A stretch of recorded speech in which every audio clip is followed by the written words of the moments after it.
नमस्कार, स्वागत है आप सभी का पहाड़ टीवी पर। मैं हूं आपके साथ परिधि जोशी। चलिए बुलेटिन की शुरुआत करूंगी, उससे पहले एक नजर आज की सुर्खियों पर। मसूरी में कोविड-19 नियमों का उल्लंघन और हुड़दंग करने वाले 5 लोग गिरफ्तार। भीमताल हल्द्वानी मार्ग में भीमताल झील में एक युवक का मिला शव की जा रही है शिनाख्त। कोटाबाग मुख्य बाजार में भू कानून के समर्थन में निकाली गई जन जागरूकता रैली। नैनीताल से 22 किलोमीटर दूर भीमताल हल्द्वानी मार्ग में भीमताल झील में एक युवक का शव सुबह स्थानीय लोगों को दिखाई दिया। स्थानीय लोगों द्वारा पुलिस को सूचना दी गई। झील किनारे शव को निकाला गया। शव की शिनाख्त पवन प्रकाश के रूप में हुई।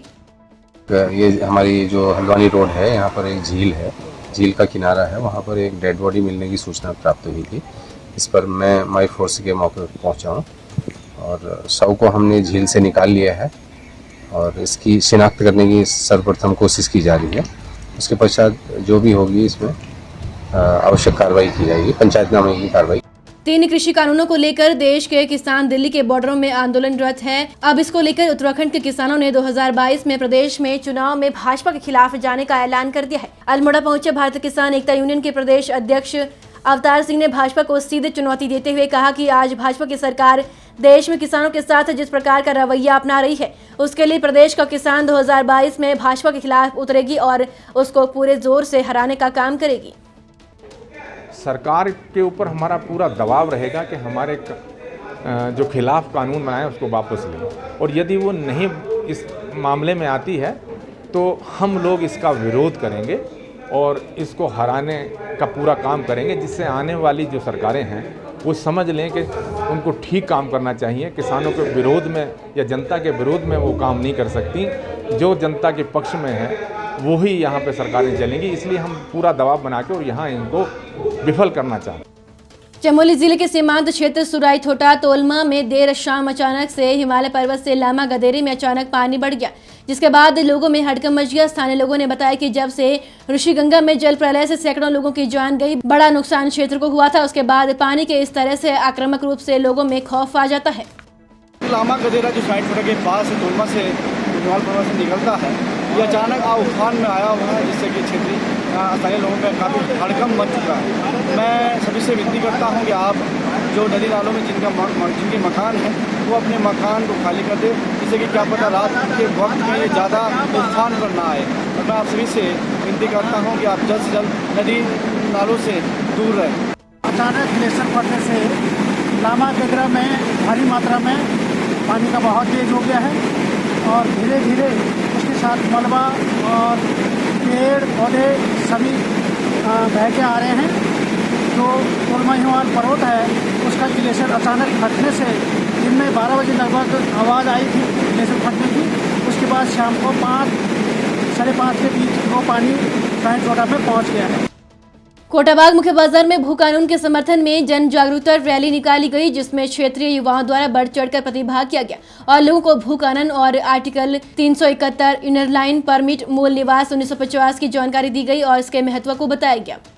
हमें चाहिए भू कानून, हमें चाहिए भू कानून, वो सत्ता में आएगा, वो भू कानून लाएगा, वो सत्ता में आएगा, वो भू कानून लाएगा, वही सत्ता पे आएगा, वो भू कानून लाएगा, वही सत्ता पे आएगा, वो भू कानून लाएगा, वही सत्ता पे आएगा, वो भू कानून लाएगा। हमें चाहिए भू कानून, हमें चाहिए भू कानून, हमें चाहिए भू कानून, न दिल्ली न देहरादून, हमें चाहिए भू कानून।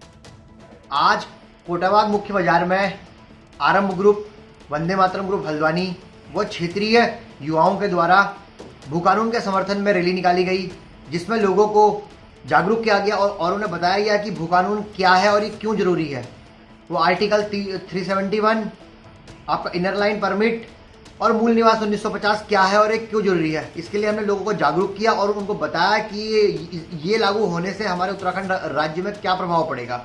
और हमारी यह मांगे हैं कि जल्द से जल्द सरकार इसमें संज्ञान ले और भू कानून को जल्द से जल्द उत्तराखंड में लागू किया जाए, जिससे यहाँ के शिक्षण संस्थानों में, यहाँ के रोजगारों में पहला अधिकार उत्तराखंड के नागरिक का हो और जो हमारी यहाँ की ज़मीनें हैं जो आजकल काफ़ी मात्रा में बेची और खरीदी जा रही हैं, हमारी ज़मीनों का भी रख रखाव हो। पर्यटन स्थलों पर आने वाले पर्यटकों द्वारा कोविड-19 गाइडलाइन के उल्लंघन को लेकर एसएसपी देहरादून द्वारा दिए गए सख्त निर्देशों के बाद थाना कोतवाली मसूरी पुलिस द्वारा मिशन मर्यादा के तहत मसूरी क्षेत्र में सघन चेकिंग अभियान चलाया गया, जिसमें माल रोड, लाइब्रेरी चौक, कुलड़ी क्षेत्र और मसूरी देहरादून मार्ग पर पुलिस द्वारा गश्त और चेकिंग की गई और मिशन मर्यादा के तहत कार्रवाई की गई। उक्त चेकिंग के दौरान रविवार को दोपहर में मसूरी देहरादून मार्ग पर गज्जी बैंड के निकट 5 लोग अपने वाहन को गलत तरीके से सड़क किनारे खड़ा कर शराब का सेवन कर सड़क पर सरेआम हुड़दंग और अभद्र व्यवहार कर रहे थे। सरोवर नगरी के नव सांस्कृतिक सत्संग समिति रामलीला मैदान में भारत सरकार के तत्वाधान में अवध फोक ऑर्डर्स लखनऊ के कलाकारों द्वारा अपनी संस्कृति को बचाने के उद्देश्य से उत्तराखंड की संस्कृति को जीवित रखने के उद्देश्य से लोक नृत्य के माध्यम से संदेश दिया गया। मेरे साथ इस समय 20-25 लोगों की टीम है। हम लोगों का यही काम है, जो हमें सरकार से प्रोजेक्ट मिलते हैं अपनी क्षेत्रीय भाषा को बचाने के लिए ही मिलते हैं। ये पूरे हिंदुस्तान में अलग अलग भाषाओं में, उड़ीसा में वहाँ की भाषा को बचाने के लिए मिलता है और हर क्षेत्रीय भाषा को हर अलग अलग जगहों पे ये भाषा जो यहाँ की जो संस्कृति है उसको बचाने के लिए ही मिलता है। ये लिखा है संस्कृति विरासत के संवर्धन हेतु, इसीलिए मिलता है क्योंकि हमको अपने यहाँ का कुमाऊँ को उत्तराखंड की भाषा बचाने के लिए ही हमें ये सरकार से पैसा मिलता है और हमें अपनी भाषा बचा के रखनी चाहिए। मसूरी की एक होटल में भारतीय वाल्मीकि धर्म समाज की बैठक आयोजित की गई। कार्यक्रम के मुख्य अतिथि भारतीय वाल्मीकि धर्म समाज केंद्रीय कार्यकारिणी तेजपाल परचा का मसूरी एमपीएच कॉलेज छात्र संघ अध्यक्ष प्रिंस पवार द्वारा गुलदस्ता और शॉल भेंट कर स्वागत किया गया। इस मौके पर केंद्रीय कार्यकारिणी तेजपाल परचा द्वारा प्रिंस पवार को मसूरी नगर अध्यक्ष नियुक्त किया गया।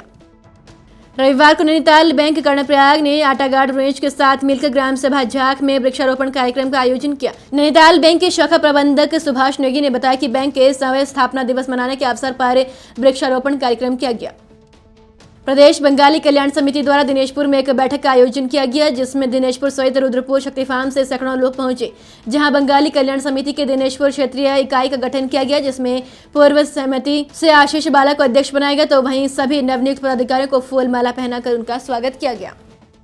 उत्तराखंड क्रांति दल की युवा इकाई ने जागेश्वर मंदिर में हुए भाजपा सांसद द्वारा गाली गलौज कांड के विरोध में स्वरूप भाजपा सांसद का पुतला दहन किया। इस अवसर पर जिलाध्यक्ष दिनेश भट्ट, पूर्व महामंत्री सुशील उनियाल, महानगर अध्यक्ष वाल्मीकि पार्षद और नगर निगम हल्द्वानी प्रदेश संगठन सचिव युवा उत्तम सिंह कार्यकर्ता उपस्थित रहे। पहाड़ों में आजकल लगातार भारी बारिश हो रही है, जिसके चलते कई सड़क मार्ग बंद हो गए हैं। भारी बारिश होने के कारण उखी के मठ में करचोपता बद्रीनाथ एनएच सड़क भी धंस गई है। तपोवन में वार्ड संख्या 62 में पिछले 4 वर्षों से लोगों द्वारा खस्ताहाल सड़क को ठीक करने की मांग की जा रही है। कई बार इस सड़क को ठीक करने को लेकर उच्च अधिकारियों को भी अवगत करा चुके हैं। स्थानीय लोगों का कहना है कि अगर इस ओर किसी ने ध्यान नहीं दिया तो वे 2022 के चुनाव में मतदान नहीं करेंगे। गदरपुर के सामुदायिक स्वास्थ्य केंद्र में आज विश्व स्तनपान सप्ताह के तहत कार्यशाला का आयोजन किया गया, जिसमें महिला डॉक्टरों ने उपस्थित धात्री महिलाओं को स्तनपान का महत्व बताया। इस मौके पर डॉक्टर समयूनिसा ने बताया कि विश्व स्तनपान सप्ताह के तहत 1 अगस्त से 7 अगस्त तक ये सप्ताह मनाया जाता है, जिसमें हर वर्ष स्तनपान पर जोर देने के लिए महिलाओं को प्रेरणा दी जाती है। अगस्त के फर्स्ट वीक में विश्व स्तनपान सप्ताह मनाया जाता है। इसमें ब्रेस्ट फीडिंग के फ़ायदे बताए जाते हैं। 6 महीने तक एक्सक्लूसिव ब्रेस्ट फीडिंग होता है, जिसमें बच्चे को दूध के अलावा पानी भी नहीं दिया जाना चाहिए। डिलीवरी के फर्स्ट आवर में ही हमें प्रमोट करना चाहिए कि बच्चे को दूध पिलाए, चाहे ऑपरेशन से बच्चा हो या नॉर्मल हो। माँ के दूध से बच्चा बीमारी से बचता है, उसको डायरिया, लूज मोशन नहीं लगते हैं, रेस्पिरेटरी इन्फेक्शन वाली बीमारी से बचता है, बच्चे को आसानी से डाइजेस्ट होता है। एक गैस्ट्रोइसोफेजियल रिफ्लक्स होता है कि बच्चा बार बार दूध फेंकता है, उससे भी बचता है। माँ के दूध में बहुत सारे एंटीबॉडीज होते हैं जो बच्चे को बीमारी से बचाते हैं। और फर्स्ट दूध को तो हर हाल में पिलाना है, उससे बच्चे की इम्यूनिटी बढ़ती है। पुराने ज़माने के लोग क्या करते थे, पहले 1-2 दिन तक दूध निकलवा देते थे, जबकि हम लोग आजकल बताते हैं कि नहीं, पहला दूध तो देना ही देना है। उसके बाद भी हमें कहना है कि इनको 6 महीने तक वही दूध पिलाते रहें। माँ को भी फ़ायदे हैं ब्रेस्ट फीडिंग के, उसको ब्रेस्ट का कैंसर नहीं होता है, ओवरियन कैंसर नहीं होता है, ऑस्टियोपोरोसिस की बीमारी नहीं होती है। एक पोस्ट पार्टम साइकोसिस होता है, माँ को दिमाग की बीमारी लग जाती है कि वो किसी से बोलती नहीं, बात नहीं करती, डिप्रेशन में चली जाती है। तो बच्चा जब उसके गोद में होता है, जब उसकी धड़कन महसूस करता है तो उसको अच्छा लगता है और रक्त स्राव भी कम होता है अगर माँ बच्चे को दूध पिलाती है। पुलिस अधीक्षक उत्तरकाशी मणिकांत मिश्रा की नशे के खिलाफ जंग नशा मुक्ति उत्तरकाशी अभियान को उत्तरकाशी पुलिस द्वारा बखूबी अंजाम तक पहुंचाया जा रहा है। नशा मुक्ति उत्तरकाशी अभियान को सफल बनाते हुए अनुज क्षेत्राधिकारी भड़कोट के पर्यवेक्षण और थानाध्यक्ष पुरोला के नेतृत्व में चौकी नौगांव और एसओजी यमुना वैली की संयुक्त टीम द्वारा अवैध नशे के खिलाफ कार्रवाई करते हुए मुंगरा पुल के पास पॉइंट्री तिराहे से 2 युवकों को 28.91 ग्राम अवैध स्मैक के साथ गिरफ्तार किया है। इन लोगों के द्वारा स्मैक विकासनगर ले जाई जा रही थी। भाजपा सांसद धर्मेंद्र कश्यप के व्यवहार और टिप्पणी के उपजे विवाद को कांग्रेस ने मुद्दे के रूप में लपक लिया है। उत्तराखंड की बड़ी खबरों में फिलहाल इतना ही। बाकी अपडेट के लिए हमारे साथ बने रहिए और देखते रहिए पहाड़ टीवी। नमस्कार। ये है मेरा उत्तराखंड।